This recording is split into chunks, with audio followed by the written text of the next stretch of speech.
Okay. Hi, everyone. Thank you very much for joining our session for today. This is the second to the last session for this e-commerce and digital marketing mentoring program for MSMEs and freelancer.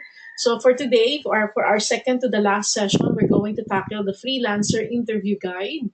We'll talk about how to go about your interview, and especially when you're applying for a job or when you're applying for a gig in a freelancing opportunity. And then for our last session, which is on Saturday, we're going to talk about client management guide. And I'm very glad that for this past session and this one, and I hope also this coming Saturday, we have a resource person joining us, J.M. Mariano, who is a long-time freelancer at Upwork. And I'm going to show again his profile later on. And then for those of you who would like to have an idea on what he has done, I would suggest reviewing our videos the moment we post them, especially as we talk about service proposal and pricing, so that you can more or less have an idea about what he does and some of his insights, especially on preparing proposals. And for today, he's going to share his thoughts also on doing your interviews. So before I begin, I'd like to thank everyone who took part in our entire series. So we are now on webinar number 22 for our freelancer interview guide. And then on Saturday, we're gonna have the client management guide. So more or less, tapos na natin siya, no? I'm actually preparing for our next free round of webinars. I think we're gonna focus on web development because we're currently developing a material on WordPress web development, but at the same time studying HTML, CSS, JavaScript, and PHP. So we would like to put that to the test. So maybe we'll start with our patrons first, and then we're gonna do something for the public at large, and hopefully that can also serve as an input for this program that we're developing for one of our major rollouts sa iba't ibang parts of the country, that's why we want to do that next one.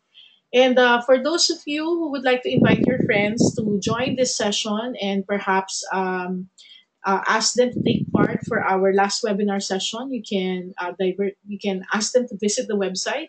And if you would like to review all the videos, so we have posted up to freelancer profile creation, which is up to lesson 20. So if you would like to review our lessons from lesson 1 up to lesson 20, you can also access, you can access the YouTube playlist in this regard. Ito pala yun.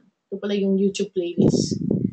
Okay, so if you want to check that out, so pwede nyo siya i-bookmark, and of course, we will very much appreciate if you will also subscribe to our YouTube channel.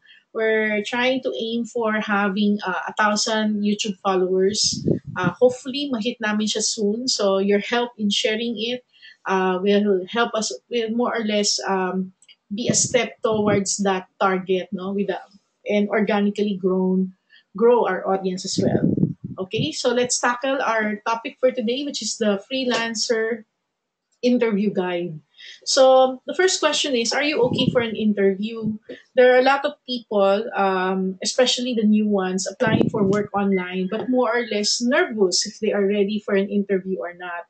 I guess one of the predicaments that a lot of people face when going for an interview would be maybe they're conscious of how they're going to present themselves, while others are also conscious with the way they speak. They might be a little bit worried whether they have perfect English, grammar wise, or how they talk, and whether that would have any bearing on the client who is interviewing them. And based from observations from what other freelancers have shared on this topic, of course, being fluent is one thing, but it depends on the job that you are applying for. Some job skills do not necessarily require you to have a perfect English or high English fluency, because at the end of the day, it's all about you demonstrating that you can perform a job. But English becomes important, especially if you're dealing with a Western client who may be communicating their requirements to you through that language. And I think what is important is that even if you're not fluent, you are more or less in the 99% or 100% proficiency, is that you be able to understand and more or less be capable of expressing yourself and communicate what your concerns are. But then again, of course, it depends on the kind of job that you are looking for. So, what is typically suggested is that when you apply for a job, uh, always let the client know that you are available for an interview, and in fact, push to have an interview with that client. And I think this is very important whether you are new or whether you are a professional already, because you really want to show that you want to have a relationship with this person or build a relationship, and you want to get to know them better. And even if you do not end up winning the opportunity, that interview will add up to your experience, will add up to your confidence, and give you that level of, how do you call that? More or less awareness also on what clients would typically ask, what are their concerns, and more or less also you want to express your commitment. No, if you're how committed are you, or how determined are you in getting that project. It's an opportunity to build that trust and rapport. And if you can make that interview memorable, even if you do not win the deal at that point, if you make that interview memorable in a sense that you'll be able to show your sincerity and be able to demonstrate what you're capable of, it is likely that this person might even consider you in the future, or it can be a start of establishing an online relationship with this person. So it is important that before you push to ask for an interview, make sure that you are ready for the interview.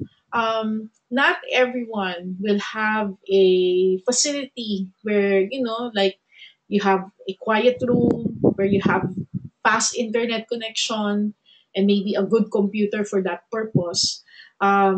If not, then make sure that you can go to an area where that is accessible to you. For example, while we were in Baguio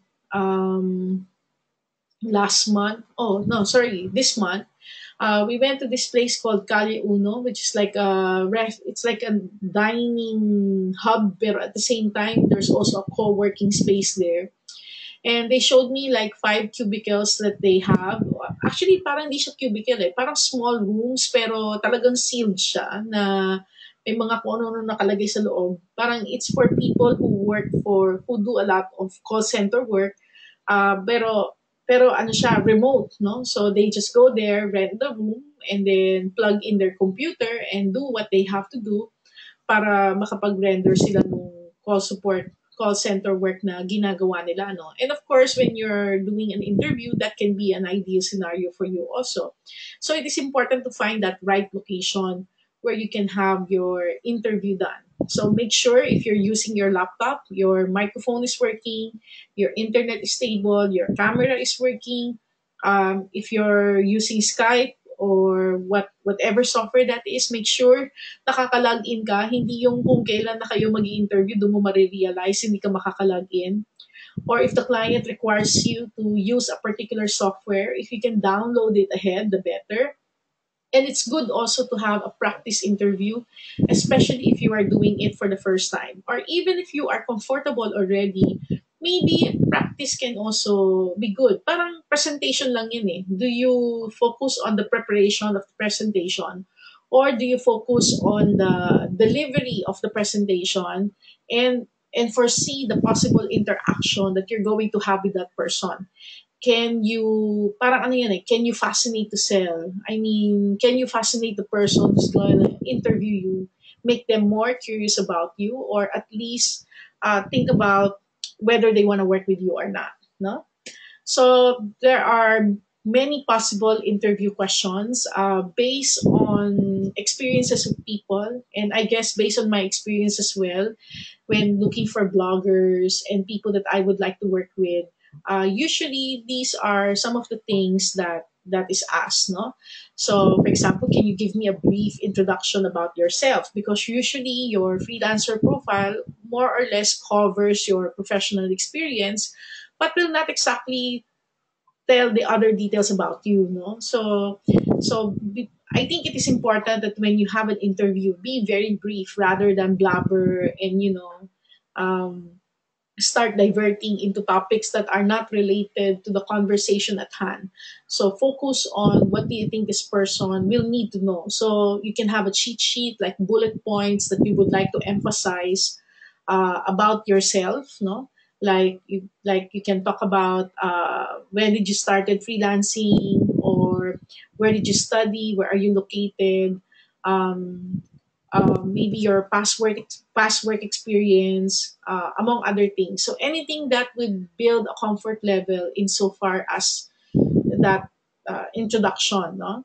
And then some clients would also ask you, how long have you been a freelancer? It's more or less giving them an idea or gauging um, how experienced you are in this field. Some will even ask you what made you decide to become one, especially if your experience indicates that you've been working in the office for so long and then all of a sudden you switch to become a freelancer. Maybe they want to know also what made you decide to become one. Some will also would like to have an idea about your workload, like how many clients do you have so far, or how many have you worked with so far. Some may also ask you if you had bad client experience or good client experience, no? Especially if there's some sort of feedback on your profile that this prospect would like to understand your side better, no? Some, if you have listed a lot of skills in your profile, um, they may want to know what is your specialization, especially if they are too many, like for example, in our session yesterday, I gave a list of the things that I can do in the area of e-learning. I gave them a scope, but you can't help for the client to ask, are you saying that you can do all of them, or are you also going to outsource them? So, and would you say that your skill level for all of them will be at 5 if 5 is the highest, or is it a variation that maybe you're a 4 here, a 3 here, a 1 here? So it depends. So sometimes they would also would like to learn what's your specialization and why did you choose this niche. I think it is important that you find a niche. JM strongly emphasized this yesterday, and I also discussed it about finding your blue ocean. Especially when we talk about blue ocean, there's a book called titled Blue Ocean, and the essence there is that when you enter a field, it's very competitive. So when there are a lot of players and then you are competing based on price, then it's a red ocean. It's like, everybody's killing each other. But if you are in a blue ocean, it means there are only very few players who are rendering that type of service, therefore giving you some sort of um, an edge in the sense that there's very few of you who can offer it, and in the process be able to charge a premium for it. Maybe not so high, but just enough, but enough to the point that you'll be able to corner in a lot of clients for yourself, no? And of course, some clients may also want to know, why did you choose that niche? I mean, why are you passionate about it? Is this something that you're doing right now because you're just in it for the money, or you really find this area exciting? Like for a lot of people, I remember when we started Digital Filipino and then we were focusing on e-commerce. And of course, there was the dot-com bubble, and then digital marketing became hot as well. And then they were asking me why I'm still focusing on e-commerce rather than, really position myself in the area of digital marketing. And my usual reply would be, for me, digital marketing is one of the activities inside e-commerce. So it's just one of the many things that you need to consider insofar as e-commerce is concerned. And that is the reason why I love e-commerce, because it's so diverse. Like for me, when people talk about freelancing, of course, some really focus on freelancing as their niche, as their brand. But for me, freelancing is just it's a guru model. It's one guru model in the framework of e-commerce. So for me, when I look at freelancing, it's still for me in the purview of e-commerce, because you're trying to market your services online, try to get projects online, try to deliver them online for me, that is an e-commerce activity. So I approach it from that perspective. Um, so you need to be able to express what why you're niching on it and be able to explain, because more or less it also gives a perspective to your client whether how committed you are in your niche. Is this something that you would like to grow into and really become known for, or are you also interested in other areas, no? um, Clients may also tell you that, okay, this project requires X number of hours per day or X number of hours per week. Are you available? So sometimes in our desire to get projects, we try to get as many projects as we can, but usually the result there is that you will not have that much time. Remember, when trying to scout for projects, being a freelancer is not easy. I mean, like right now, although I may have posted a lot of gigs or upcoming talks in different areas. But actually, most of the time, I spend it online. So most of the time, I'm just inside my room and I do my work. Like right now, I'm doing this webinar and I have a webinar this afternoon.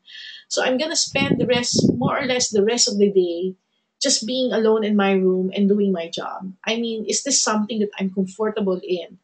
Won't I get lonely in this process? And is this, and the more projects you have, the more you are working on, then the more this kind of lifestyle you're gonna have. So let's say I'm I have two active freelancing gigs right now. Like I do webinar hosting for clients because not all clients have go to webinar accounts and can host and facilitate webinars. So I get hired for that.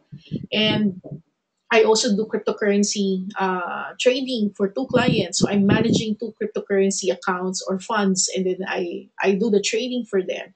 So all of these are online activities, and some of them I have to do in the evenings.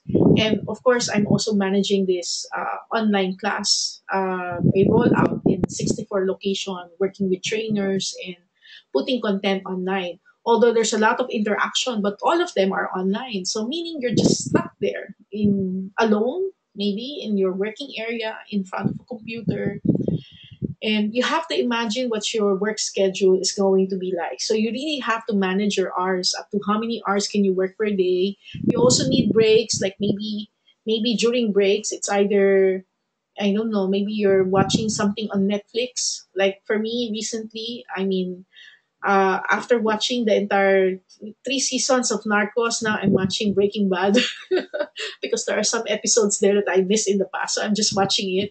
So as you know, because you need sometimes you just need to take your brains away, and digress to some of your routines and just let loose. And some of your clients will also ask you, can you work on this specific time zone? Don't just accommodate any client, because all of a sudden you might end up finding a client who will require you to be awake or to work from 1 a.m. to 5 a.m. Manila time. I mean, can you handle that work schedule? Um, of course, if depending on your discussion with your client, there are service fees arrangement for this requirement. Of course, everybody submitting the proposal, the client will more or less give a budget, and every bidder will give more or less their estimated quote for this project. And then the discussion for it, and then maybe the client will ask you, if I will have additional requirements, let's say if I will also require this service, I will require this service, can you also give me an idea what's your service fee, if in case I also would like to outsource that to you. Some may also ask you, what's your long-term goal as a freelancer? The reason for that is maybe they want to know, if my project will run for 3 months, but it is possible that if I like your service, I may extend you for 1 year. How sure I am that you will not quit within 3 months, especially if you're new, that you're likely to remain committed over 6 months, or you're likely to remain committed over a year, no, or longer. So that's why there's that long-term goal also as a freelancer. So they will ask you, what's your long-term goal? Like if you're saying, yeah, I'm doing freelancer work right now, but I also plan to work abroad. So if you say something like that, maybe they will think about it whether they want to work with you, because maybe sooner or later you're going to quit on the project, especially if at the back of the head of the client they want to work with someone that they can test for a short period and see if they can work with them on the long term. Um, they might also be interested what specialization do you also intend to branch into, and do you see your rates increasing sooner or later, and how many clients are you targeting to work with, you know? So your answers to these questions can make or break a deal. That's why you have to think about it. There's a book by John Maxwell that said the title of the book is something like "Good Leaders Ask Great Questions." And I would suggest that if you are a long-term thinker and you really want to dominate your industry, or to really magnify or communicate leadership, especially if you're growing in a sense that you also see yourself venturing into talent acquisition, or maybe putting up a company that will specialize on that niche. There are a lot of questions that you have to be prepared when answering, and it's good to think about them ahead of time and really reflect on your answers, and be prepared, no, depending on the kind of people who be interviewing you. Another important interview question is the clarification of your understanding on the job requirements and description, because there are a lot of people who bid on projects and who don't really necessarily read the job description or the requirements. Maybe they just took a quick glance and then just submit a proposal. And I will revert back to what we discussed yesterday about customizing your proposal. So think about, what's your understanding. Is it really clear to you? Is there anything there that you think is missing, that is enabling you perhaps to complete your code? Is there anything that you want to clarify in the area of description? Like for me, it's a red flag if a client will say something like, generate reports, or and do other tasks as necessary, especially if it's a fixed contract. In the moment there's that language like do other tasks as necessary, I would need to clarify it. Like for example, I signed a contract recently where part of my task is to develop the course, train the instructors, I mean, onboard them to my program and make sure that they can teach the minimum requirements of the training program that I have developed, and set up the learning management system that they will use, and monitor the student and instructor interaction, and make sure that the students are submitting tasks and the instructors checking the tasks will check it according to the rubric that I have set. And we also have an assignment tracking worksheet that they need to follow. So I itemize that, including the training programs, the 7 training programs that I need to develop. And then they added a provision there about that any other tasks that my contractor may find necessary, I asked that to be removed, specifically. Why? Because I was on a fixed contract, and I realized that I cannot teach as part of the program.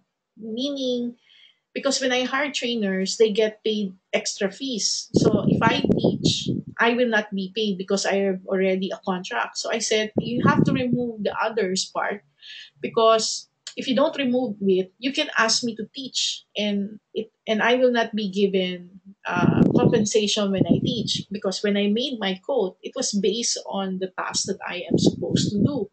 So I asked that to be removed unless there is a clear agreement that if there will be additional um, fees to be given if I will be performing other tasks. So that is just an example. It may not necessarily apply to you. And then your prospective contractor may also ask, what are your questions about the job and other special of this requirement, or do you have specific questions about me or what I do? So more or less, these are some of the questions. Perhaps there could be more, but I doubt if there's a lot, especially if there are so many applicants. No? If the job interviewer or the contractor intends to interview, like, let's say 10 people, I'm sure they want to be done with that right away. just to be sure that just get the necessary essential information and be able to decide from there who they want to work with. No? Another thing that you have to think about is how are you going to negotiate? Okay, maybe there's little room for negotiation, especially if the bids are already set. But maybe you can negotiate, especially of how things should be done. Like for example, if a client will tell you, "Okay, I need you to use Excel, and then I need you to type this, type this, type this, type this," and then maybe you can suggest that there's a software that can do this. Will you be open in getting this software, and then let's implement the system, and then at least that will save that. But at the same time, I can do the following. No, so that can be an idea there. I'll give you one example. I had a project before where for people to sign up for my webinar, they don't want the client doesn't want them to be pointed to the GoToWebinar form and log their details there. They want the participants to sign up in their landing page and fill up this form, and then they will give me the Excel file that lists down the names of people, their email address, and they want that to be added in the GoToWebinar system. But my problem with that process was that GoToWebinar does not have a feature or that will allow me to upload a worksheet or people en masse. No, so I said that's a problem because you gave me a list of 1,000 people that have to be added to the webinar platform, and at that time I think they were running a series of 5 webinars, and the feature where you just sign up once and you can attend 5 webinars was not yet available. So each time there's a webinar session, those 1,000 names and email address have to be inputted. So I did that for one project, and I had to hire a person to do that for me. And then later on, I realized this is not gonna work. So I started looking for plugins and then or tools, and then I found Zapier. So I look at the price of Zapier. Okay, Zapier is $10, but I have to connect it using the client's landing page or the client's Google Drive. So I said to the client that, is it okay for you to subscribe to this one?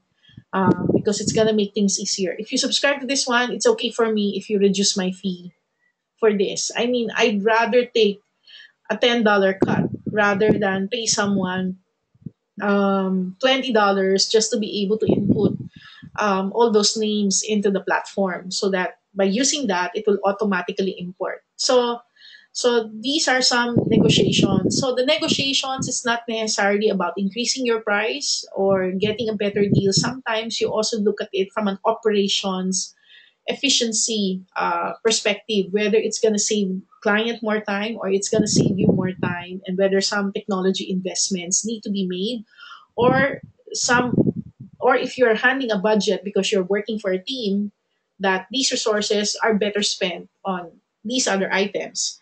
I'll give you another example.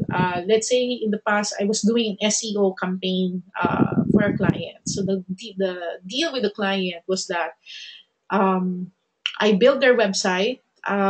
They asked me to run some ads for them and then improve their search engine visibility, because the scenario there was you cannot just appear on the page one of Google search engine results that easily anymore, especially if you are in a competitive market. And the competitive market that I am discussing is the dermatology market. Like let's say I have a client then who's a dermatologist in and has a clinic in Bonifacio Global City, and you're competing with the likes of Kalayan, Bello, and all of these big brand names that are near the establishment. So the website was created, and then I said it's gonna take a while to appear on page one. So they gave me a budget for Google Ads, Facebook ads, and I was looking at the budget. And then I also have a blogger engagement component. So the budget is quite limited actually, or reasonable. But I was looking at how can I spend this better. So I said, instead of me but spending money on Google Ads, maybe I'll just focus on influencer campaigns so that even if your site is not on page one yet, the bloggers' websites, because they've been blogging for so long, will have a higher probability of appearing on page one. And then since the blogger budgets were also limited, so I had to ask the client to host events where they can do, pamper the bloggers to be invited. And and instead of paying the bloggers fees, give them vouchers that they can avail the services, and give them and make them part of an affiliate program scheme. Because I don't want a scenario where a blogger will do dermatology shop hopping in the same area, because it doesn't look good, no? Parang walang parang syempre yung mga clients, they are expecting certain level of, dapat ako lang feature mo, hindi ka nag-feature ng competition ko. May mga ganong clients eh. So there are things that you have to, sometimes you have to huddle. And when you huddle, you haggle because you know more, no? That's the reason the client is getting you. The client is getting you because you know more. You know how to get this done. I remember also having to lead an affiliate marketing campaign for one of the e-commerce sites in the country, where they ask how can they get more affiliate marketers to join the program, and start marketing the website and increase the affiliate marketing revenue share to the e-commerce side from 5%, perhaps increase it to 15%. And I said, it's hard to invite social media influencers or blogger influencers to become part of an affiliate program. So I asked them to fund a competition, and I asked for a 1 million budget as cash prize. And and I told them that I will invite the best people in the field, and the bait is the cash prize, and the honor and recognition of being recognized as one of the top Philippines e-commerce affiliate marketers. Because when you win in a competition, that's a badge of honor, no? Especially if you enter into the top 10. So these are examples, no, where your client may have an idea, and that's where you bring your experience and you negotiate. And usually when you negotiate, you would like to sway it to an execution that where you can put your best experience, your best skills forward. And if you have that experience and skills, then you may be able to provide a proposition that is so unique, but at the same time, only you can do it. Or if, or maybe they can also ask others if they can do it, but when they compare it, they know that only you can do it. No? So that's the idea there. So you research, you try to make a proposition that that no competition can just offer it the same way. Of course, you may end up turning off other clients, like when others start approaching me to do affiliate marketing, and I tell them that I won't do any campaign that will not allow me to do this, and then end of story. Otherwise, I know that it's going to be a setup for failure. I'm not going to succeed in that project. So that's why sometimes you have to say no also for arrangements that you believe will not achieve the targets or the goals that the clients will like based on what they want to do. And when you give a counter proposal that you believe that if they follow it, you will be able to achieve their goals and much more. But if they're not willing, then you're better off not doing it. No? It's also good to also find a common ground. Why you want to work together? For me, when I talk about common ground, it's all about assessing the person. When I talk to a person, I would like to see what drives this person. Is it his head, his heart, or his wallet? If it's his head, then maybe this person is all about achieving a certain stature in the industry. So there are targets, but all of these targets are perception targets, no? So I know that when the head leads, the heart and the wallet will follow. And if I am in jive to what he wants to achieve in terms of perception, stature, what have you, and I think it is possible, then I will go for it. Now, if the person is a passion person, maybe more philanthropy, what have you, and I've handled several CSR type of projects. Um, I will also need to check whether it is possible, no? And I would like to see asan yung targets niya. So, sa kanya, pag heart siya, more of mass impact. Kailangan maramdaman niya yung returns in terms of the magnitude, the type of legacy that it's gonna leave after the project is done. So, you try to focus whether that legacy is possible. At kapag wallet yung project, which is all about income, which is all about targets like market share, revenue share, number of growth of affiliate marketing percentage in the overall company revenue, then you can really talk about straight money.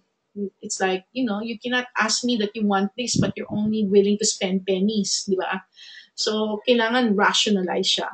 And of course, it's easier to haggle if you can support your ideas. Like if you have portfolio, you can show that you have tools, and if you have training. Like for portfolio, usually I would refer to past projects I've done, where more or less I was able to do an execution similar to what I'm proposing.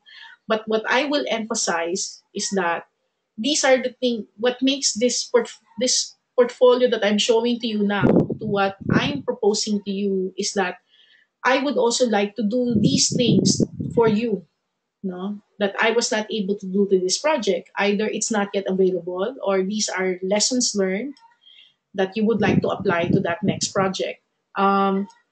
It's good also to talk about the tools that you have. Like for example, the reason why I have clients asking me to host webinar sessions is that most of them don't want to pay for a GoToWebinar subscription because it's quite pricey, and I'm paying for that month after month. No, I mean, I've been a GoToWebinar subscriber.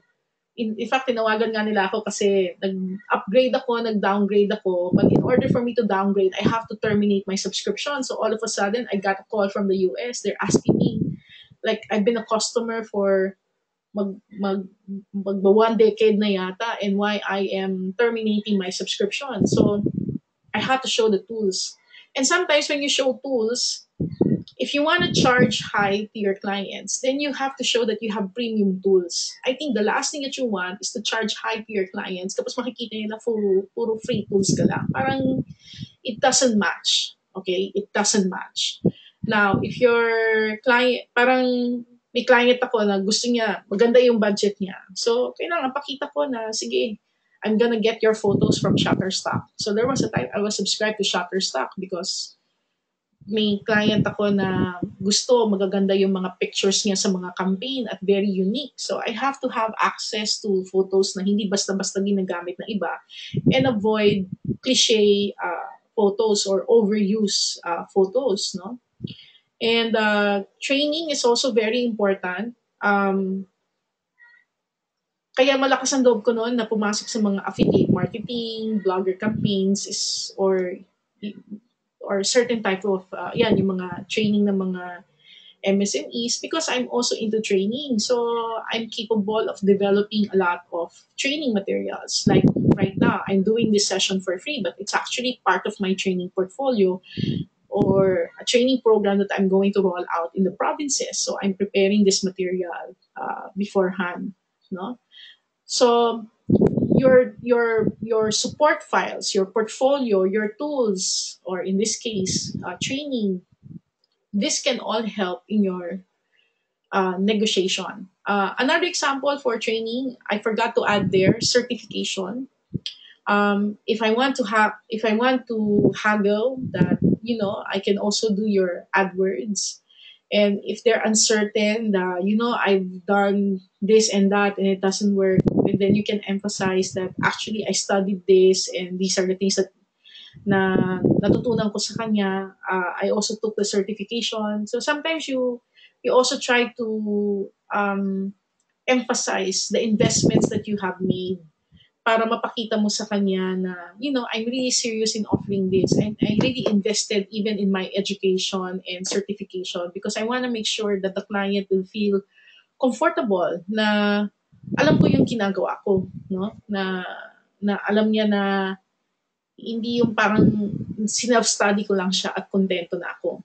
Especially if the field is very competitive. Okay, so I hope that helps as well. Now I'm going to turn you over to JM. JM, would you like to add your insights also to the conversation?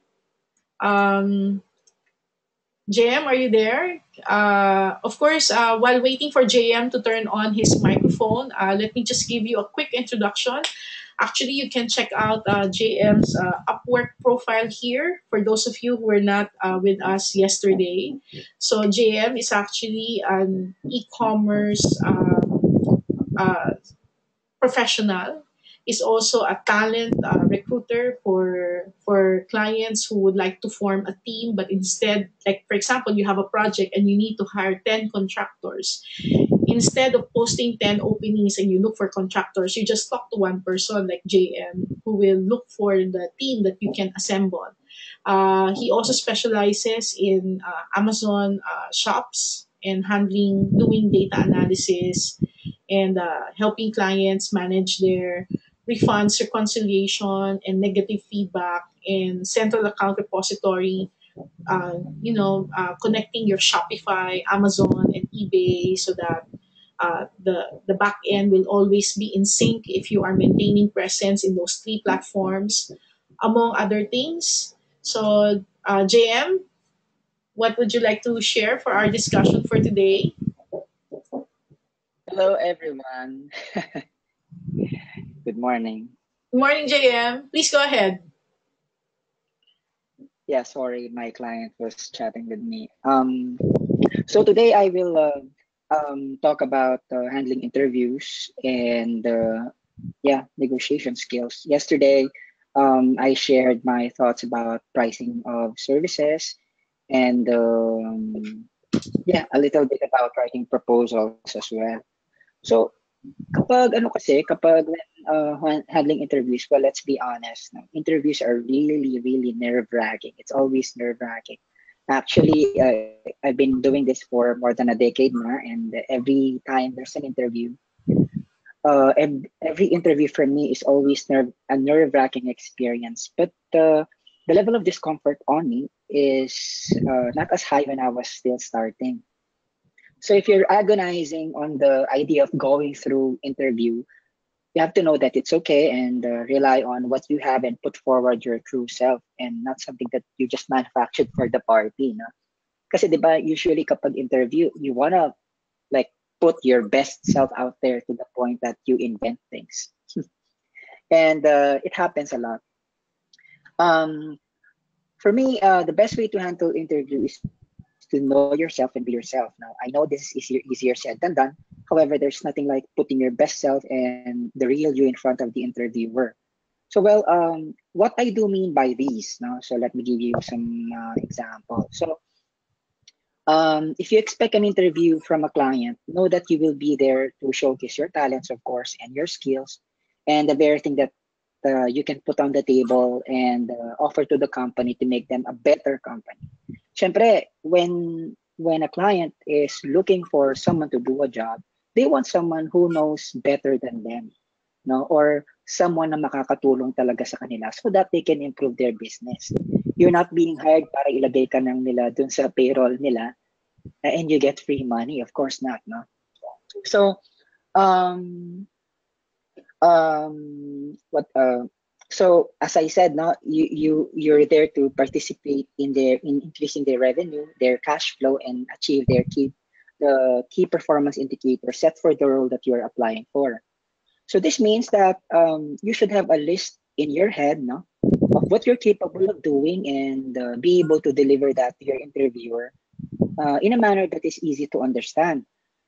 Tell your interviewer siguro your professional experience, the projects, your current and past projects, yung mga successes mo as part of getting into those roles. Minsan kasi when people get interviewed, lagi nilang sinasabi lahat ng mga experiences nila. When in fact, nandun na agad dun sa resume nila o dun sa profile nila sa Upwork, for example, kung ano yung mga experience nila, mga current and past professional experience. What most people do not understand is that ang mga clients, they're looking for yung mga level of successes mo doon sa mga projects na yon. What makes you different from other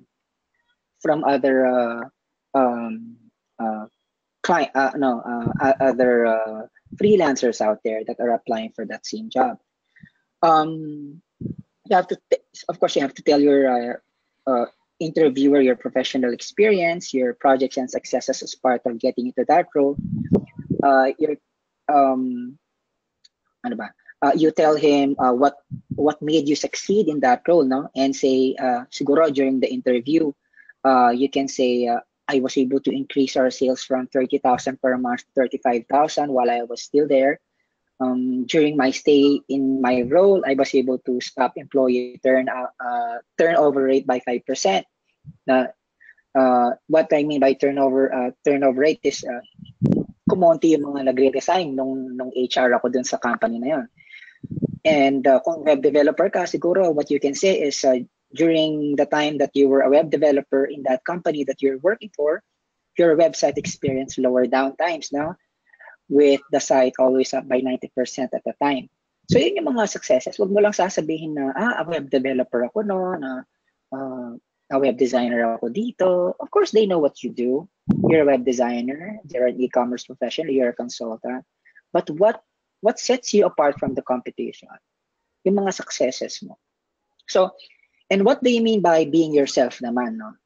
So, most of the time, sabi ko nga kanina, we try to manufacture a persona na hindi naman tayo minsan. And for me, it's normal, no? Kasi it's part of our, sa biology, I took biology, no? I'm a BS Bio graduate. When you try to manufacture something that you're not, it's part of your evolutionary trait. So it's not that, you don't feel bad about that when you do it. It's part of your evolutionary trait. But of course, if you're out there in the field and kaharap na interviewer mo, of course, if they do not have a background in biology, they would not understand that. So do not manufacture a different persona that you are not. Do not invent things, no? Invent jobs that you didn't take, invent successes that you did not achieve. So rather, you show your true character, no? Display the kind of person who you really are. Tell them what you don't know and what you are doing to change that. So for example, if a client asks that if you know SEO, if you really do not know how to do it, you could somehow tell the client that you're not familiar or probably have a basic understanding of SEO and tell that interviewer that you're taking online classes to augment or increase your knowledge of that particular subject. Like ako dati, ganun din. Tinanong ng client if I know SEO. But akala kasi ng mga tao is SEO is easy. Like mag-write ka lang ng article, you put target keywords there, and that's it. When SEO is really a big, it's a big field. No? So another scenario is when ask what your weakness and strengths are. Lagi itong tinatanong sa mga interview, no? In my case, if I client ask what my strengths are, nung una pa lang ako, hindi ko alam pa paano sabihin kasi napakahirap talaga ng weaknesses and strengths. But as now that I'm old and quite experienced, I would say na alam ko na yung sarili ko. I would always say I'm a very organized person. And I always act with urgency. Lahat ng mga friends ko, they would always say that I'm a very organized person. I act with urgency. When a problem strikes me, I'm a little bipolar. I would sunk in there. I feel really bad about myself. But then after a day or two, I'm back in the ball game. So alam ko yung sarili ko. I'm very organized and I always act with urgency. It's some sort of an obsession already, no? And I used to feel bad about it, but I realized that I should not deny myself of my true self, no? And I should really celebrate of who I am. So because that's what I am really am. So, because if you do not like the person that you see in that mirror, for example, so how can you expect others to love that person, especially for your interviewer?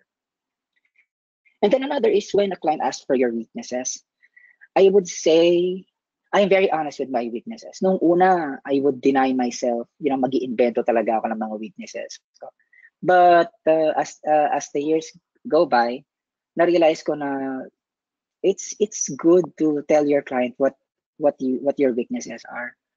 I just put it out there and be honest. Sometimes, of course, it's embarrassing. I would always say na I always easily get upset. Lagi ako agad naiinis. Siguro gano'n na talaga ako forever. Di na ako nagbago.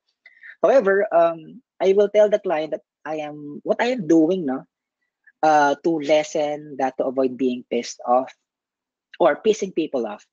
Like when I start feeling like it, I would just shut up and spend a few minutes thinking why things happen and probably walk outside, do window shopping, and drive around our neighborhood and have coffee alone or talk to some friends. No? So we always have those, little evil inside us, and it can be embarrassing sometimes. Yes, all the same, it's going to be liberating.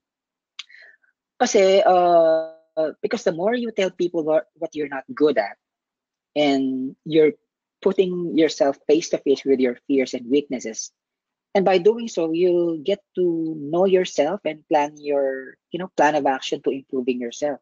Para kasi sa akin, our weaknesses are some sort of a reminder that we need people around us, no? Those who care about our well-being, and that we cannot do it all. And we need one another to achieve our collective purpose in life.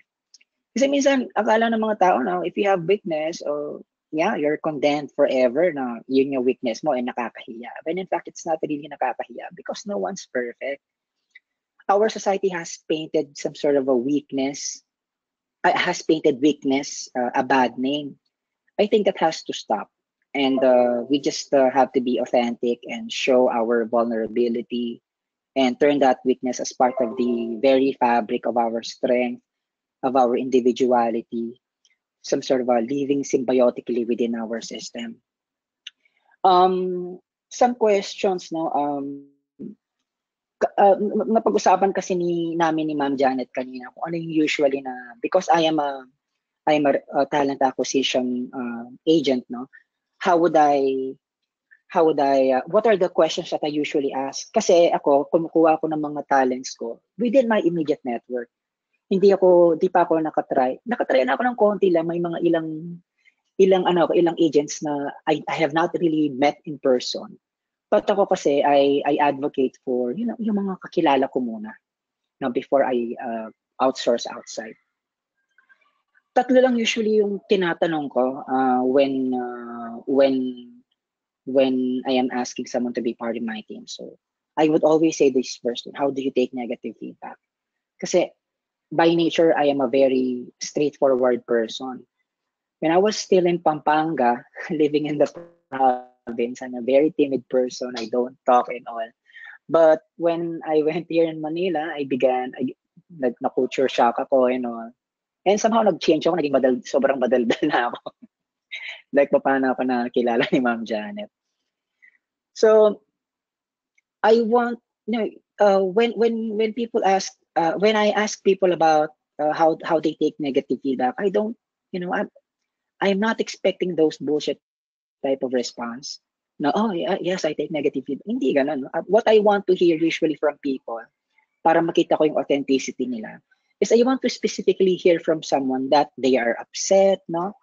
I do not want anyone sugarcoating their answers. What I want to hear from them is that what are they doing after getting that feedback? No? How will they take it? Yes, tayo lahat. Alam niyo ba yung parang 10 yung binigay sa bawa na nasa PSN ka, no? Personal satisfaction, something. Meron kami nung sa AOL, parang every month, parang kinakausap ka ng coach mo kung ano yung mga successes mo for that month, no? And bibigyan ka ng mga 10 positive, no? 10 positive stuff about you, about your performance. And then bibigyan ka ng isang negative, and then you would concentrate on that single negative. Na ano ba yun? Yung parang na-experience, I think na-experience out natin. And you would concentrate only on that one negative, no? So, parang nawawalan na siya ng value, lahat ng mga positive feedback na binigay sa'yo. And that's exactly what I want to hear from people when I ask how they take negative feedback. Pangalawa, are you a team player? What I mean about team player is, it's not necessarily na extrovert ka, no? You can be a team player na kahit introvert ka. So I ask how people like working with teams, or if they prefer to work alone. No? There's nothing wrong with feeling to work alone. Ako kasi I work alone. I cannot really work in a traditional office setting, but I am a team player. I communicate with my teammates. I communicate with my boss with no problem. I like to share ideas. I like to share I do skill transfer and all. But what I do not like is I work in a traditional office setting na lakad-lakad yung mga tao sa likod ko. I really do not like that. That's why when I left my first job, I never took another office jobs again. Nasa bahay lang ako, and I feel very, very productive. No? But I'm a team player. So I asked them how they, if they are a team player, if they like working alone or prefer to work with someone. So I can team them up with others. Parang buddy system. There are other people na gusto nila sila lang yung nagwo-work, no? Wala silang kausap. And that's okay, no? Sometimes kasi, lalo na sa Pilipinas, if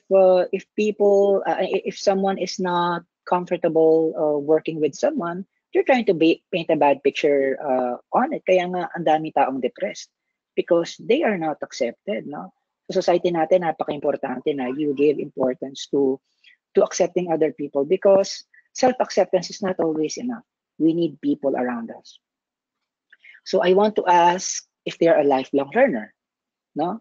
Gustong-gusto ko sa mga tao yung lifelong learner sila, kasi whether you like it or not, let's just be honest, nakakabuisit yung mga taong tanga. yung parang kung ano lang yung alam nila, yun na lang. Kung copy-paste lang yung alam nila, yun na lang gusto nila, ganun lagi. But there's beauty to that sometimes, kasi may mga tao na gusto lang talaga nila copy-paste, ayaw na nilang mag-aral ng mga new tools, at takot sila, or they're just not interested. And they're just happy na they're being paid 100 pesos per hour. May mga taong ganon. So probably siguro mali ako, but I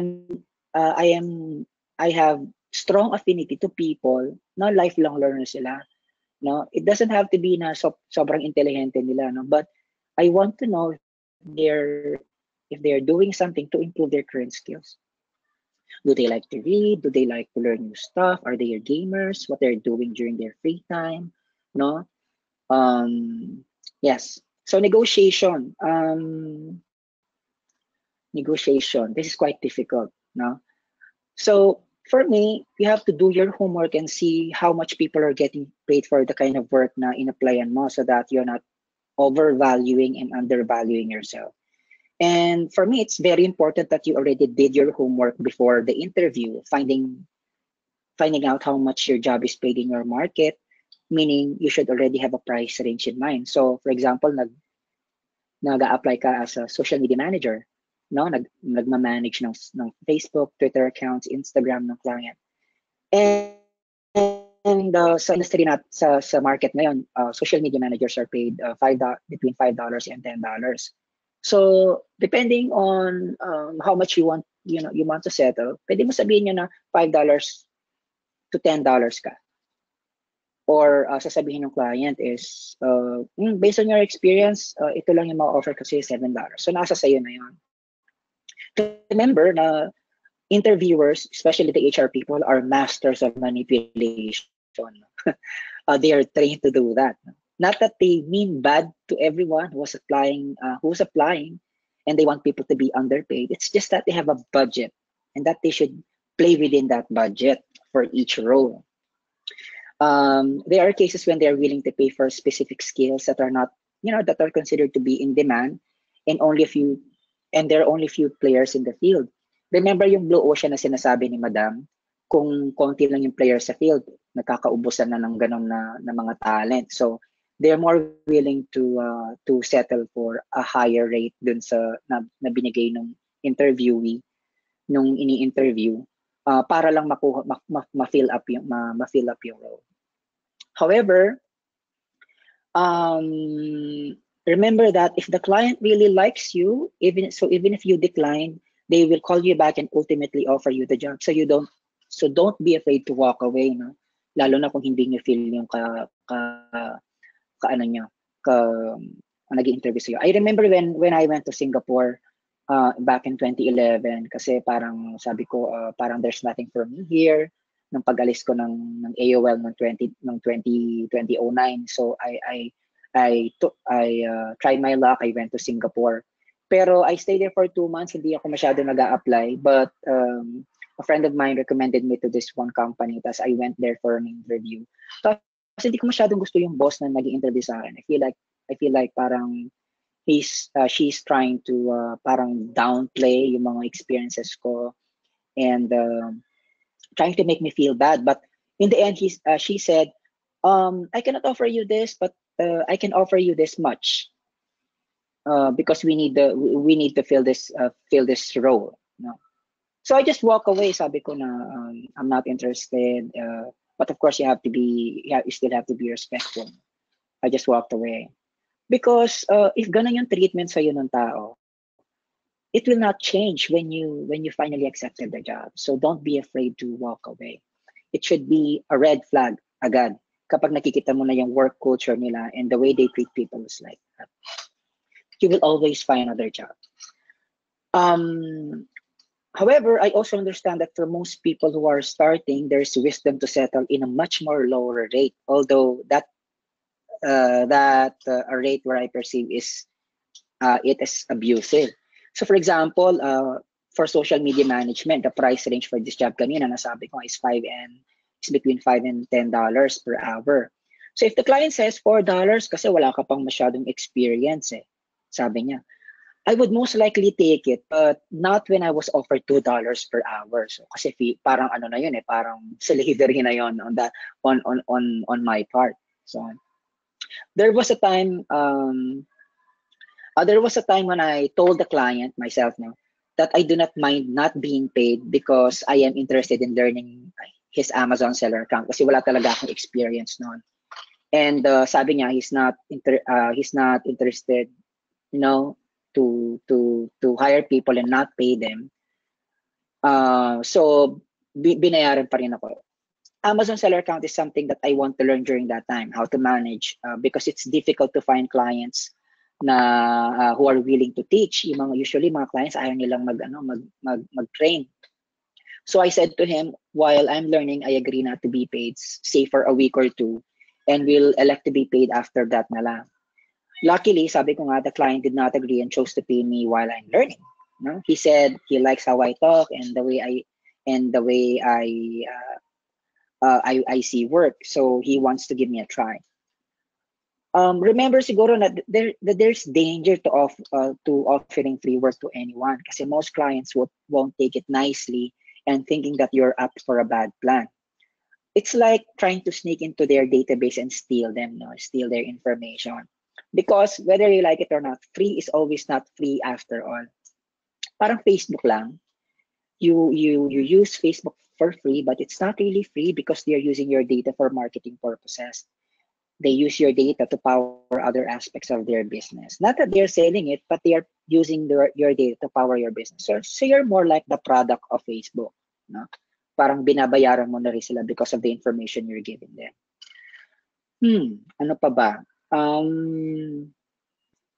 What do you say? How do you respond when an interviewer asks for your salary? Ito lagi yung tinatanong sa akin. So, paano mo daw sasabihin na, how much are you getting paid before? Kaya, how much are you getting paid now for this kind of role?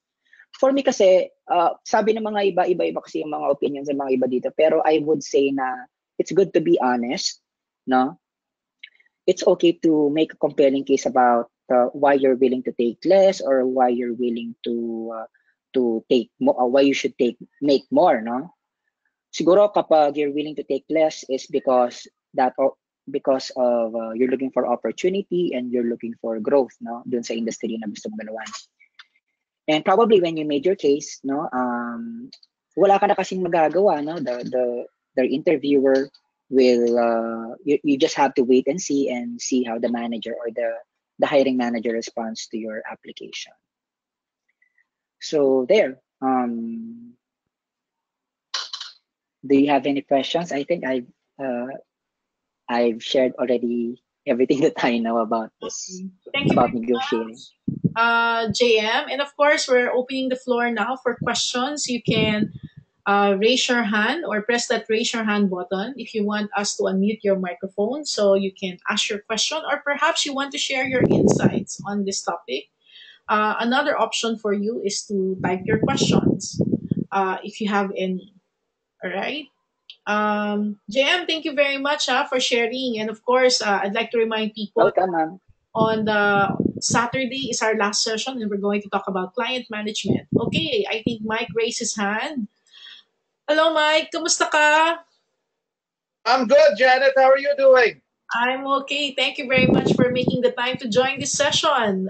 Mike, Of introduce yourself course. to everyone and maybe share your insight or ask your question. Hey, everyone. My name is Mike. I been working in various fields of IT for 19 years. Janet discovered me when I was in college, so yeah, she's my discoverer right there. Um, yeah. Right now, I serve as Chief Technology Officer of a digital marketing firm in Singapore. So a lot of what Janet talks about, I actually encounter in real life. So this seminar series is really helpful to me. So one question I have about this particular topic, you know, I'm not a freelancer, but I have heard this a lot. What happens when, and this also happens with clients, not with corporate clients, not just freelance clients. What happens when the interviewer has preconceptions that doom the project to failure? How do you educate them during the interview? What do you do about that? Yeah, that's what I'd like to ask. JM? Who answers first? Ako? Yeah. Okay. Whoever wants to answer, go ahead. Actually, for me, it's not as an interviewee. It's not my responsibility to to save the company who's trying to apply, who's trying to hire me. No, I think I will only be responsible once they hired me. So it's important to not really give unsolicited feedback if the interviewer is not directly asking you or not, is not specifically asking you your idea about certain things. No, para sa akin, it's very important that you stick to the subject and not comment on anything. Yun So lang let yung him ano ko, yun lang yung opinion ko on that.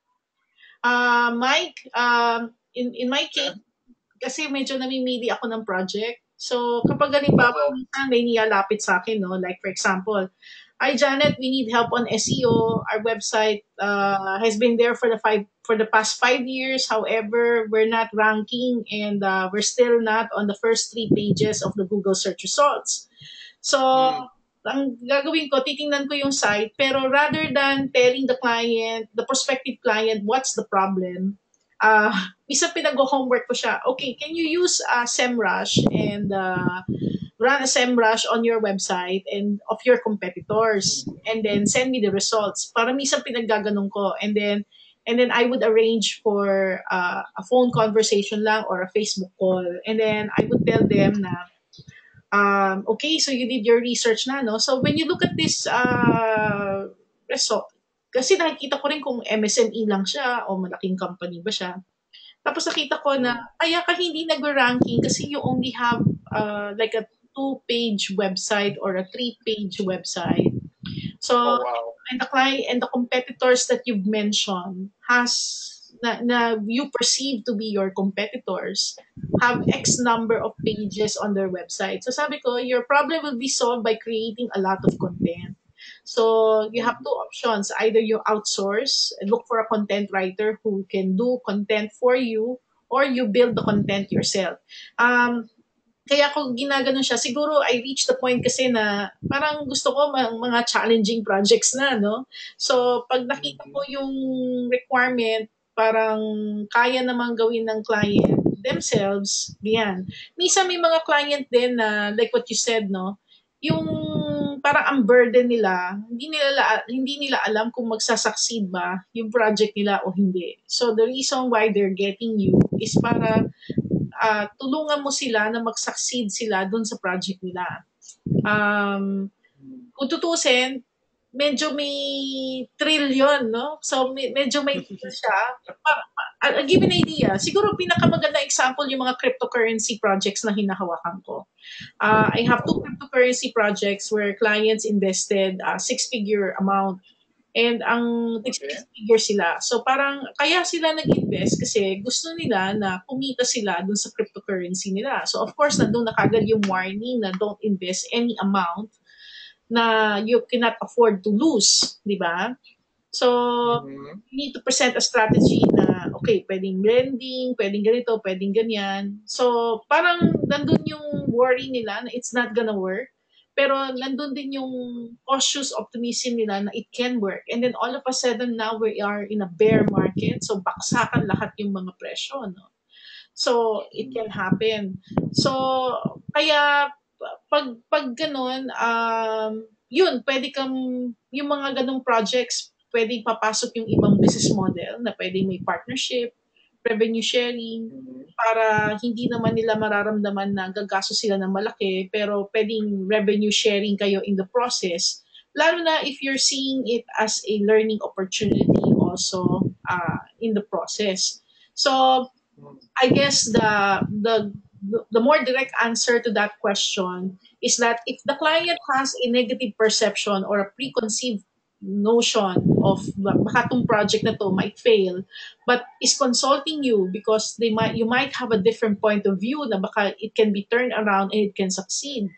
And in evaluating the project, you like the idea na mukhang it can work, then you come up with a different arrangement. Yung nabanggit ko nga, yung possible na partnership or minimal fee and then revenue sharing para ikaw rin, it depends if you're trying to build a project na pang portfolio na parang tipong pang business model case study since I teach business models and value proposition. Baka magka-interest ako sa kanya, lalo na kung mukhang kaya naman ng time. I hope that helps. Okay. That does help. That does help. You mentioned that's a very proactive approach. I like that, educating the client. Janet, you addressed the case where the client might not have faith in the project. What if the client has set ideas about the project that just won't work? Yeah. Like ideas about how to do things that clients thinking this we want to do thing 1, thing 2, thing 3, but that thing 1, thing 2, and thing 3 will lead to absolute disaster for everyone involved. For example, how do you spin that? Parang yung mga nagpapa-black hat. Oh, yeah. What do you tell them? Yeah, parang yung mga nagpapa-black hat na alam mo naman na eventually they're gonna be penalized for it, mga ganon. So I guess you can if you that's a good thing if you have portfolio or you can show the things that went wrong. And then, kung nakikita mo na doon siya for failure, tapos alam mo na ayaw mong hawakan yung project because it's not gonna work, but you still want to build a positive relationship with that person so that if he decides to look, kung ma-enlighten siya at maisipan pa rin niya mag-work with you at ikaw rin, gusto mo pa rin siya makatrabaho. So siguro maganda pa rin na explain it to them and then refer them to other people who can give them other opinions. Pag nararamdaman, kasi minsan nakakatulong din if they can seek validation of their ideas. Like for example, if somebody will tell me na they need help for SEO o kaya social media marketing, hihingi sila ng code, I would also ask them, are you still looking for other suppliers? Can I refer you to others? Kasi lalo na kung alam ko naman na mukhang naghahanap pa talaga siya. magre-refer pa ako ng iba na alam kong highly competitive na nasa network ko. Halimbawa, taga Cebu siya. Although okay naman sa akin yung project niya, pero parang feeling ko baka mas maganda kung may taga Cebu na magsaserve sa kanya. So, i-refer ko siya sa dalawang contacts ko sa Cebu. Now, halimbawa, may idea siya on how things should be done. So, sasabihin ko na, ito challenge mo dyan, if we will work together, this is my suggested execution para magpe-present ako ng calibrated na idea. Tapos sasabihin niya, pag-iisipan niya. So sabihin ko sa kanya, I refer you to 2 persons pa na baka matulungan ka on how you want it to be done. Tapos, or maybe para makarinig ka pa ng ibang perspective. So, ganun ang bato ko sa kanya. Kasi, if they're hard-pressed na dun sa kanilang ideas, there are people talaga who are better off learning from mistakes na, they want to learn it for themselves. so, best way to learn. Especially if they're willing to, kumbaga, gusto talaga niyang gumastos ng tuition fee di ba? Lahat naman ng mga field projects, we call that. At least for me, tuition fee siya, no? So, if they're willing to pay for the tuition fee, pwede. Pero, alam mo kasi, Mike, minsan wala naman parang hindi posible. Parang at the end of the day lang, how much are you, pagdating sa digital marketing, how much lang are you willing to spend for it? And deciding for the same amount, this is option 1, option 2, option 3. This is how you want to do it. This is the possible result. I give you this option. Spending this amount, this is the possible result. Spending that money, this is another option. This is the possible result. So, and sooner or later, hopefully, mas ma-enlighten sila. No? JM, is there anything You're right. People you want to add there, JM? Wala naman. Okay. I like that. I like that approach, Dad. You basically get them to realize the error of their own ways and then come back to you. Yeah. Something like that? Yeah. Pero kasi kasi meron na rin niniwala din ako doon sa point of view na don't listen to the experts. What the expert may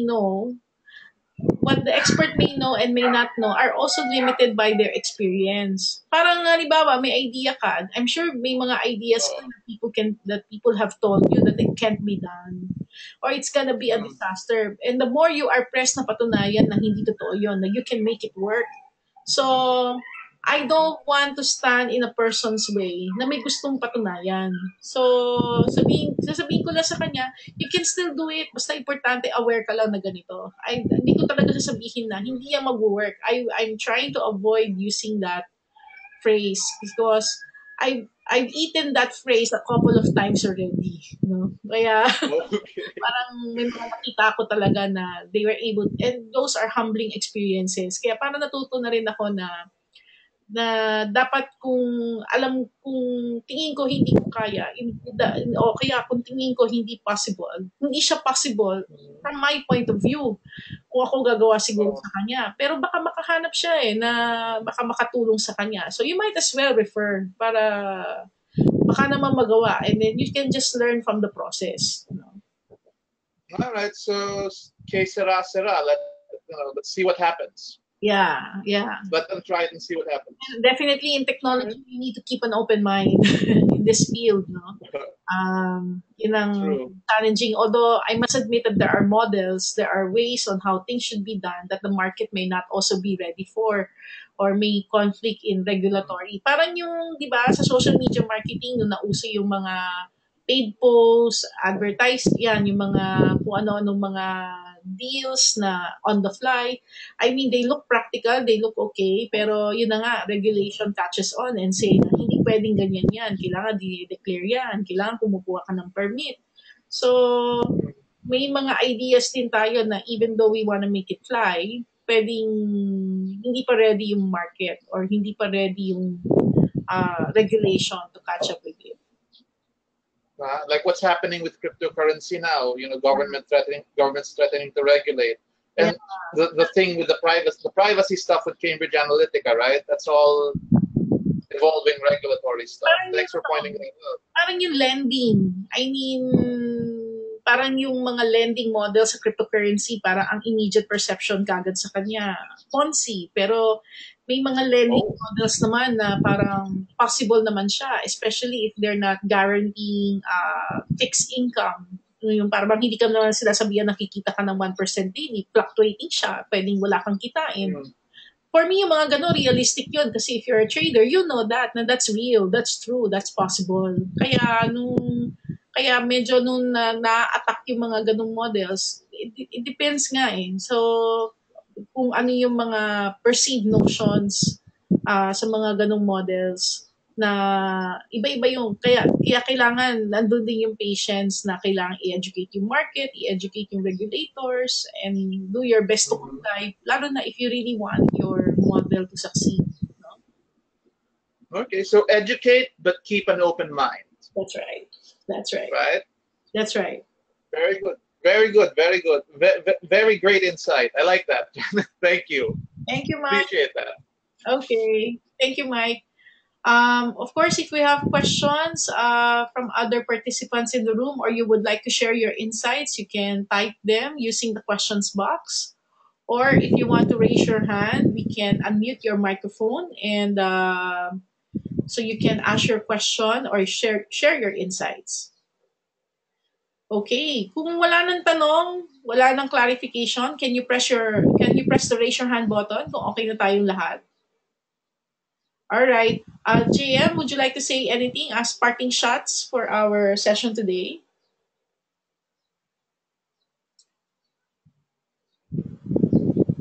Hello. Yes, JM. May gusto ka ba bang i-add bago tayo mag-end ng session natin? Wala na, ma'am. Thank you so much, guys, for inviting me. All right. So, again, just a reminder, this coming Saturday is our last session. Sana, JM, makapag-join ka pa rin on March 30th. Yes, ma'am. I'd be happy to share my insights. Okay, so this coming Saturday, we're going to talk about freelancer client management. So when we talk about client management, it's all about payments. Yan, yung kapag binigyan ka ng negative feedback, kapag hindi na kayo nagkakasundo, yan, yung mga pagsasubmit ng reports. Paano kapag kinomplain ka na sa platform na may problem yung project mo, paano mo sasagutin, paano kung parang threaten na ma-close yung account mo because of the dispute. So all of these things, including you not getting paid. So of course, client management is not about negative, it's also about positive. So we would like to discuss yung positive and negative insofar as client management is concerned. So I hope you can join us in our last webinar session this coming Saturday to complete this series. Yay! No? Itong series na to na e-commerce and digital marketing mentoring program for MSMEs and freelancers. So thank you, JM, and thank you everyone for joining this session. See you this Saturday online. Thank you, and Welcome. Thank you. And have a reflective week, and see you this Saturday. Thank you, JM. Bye.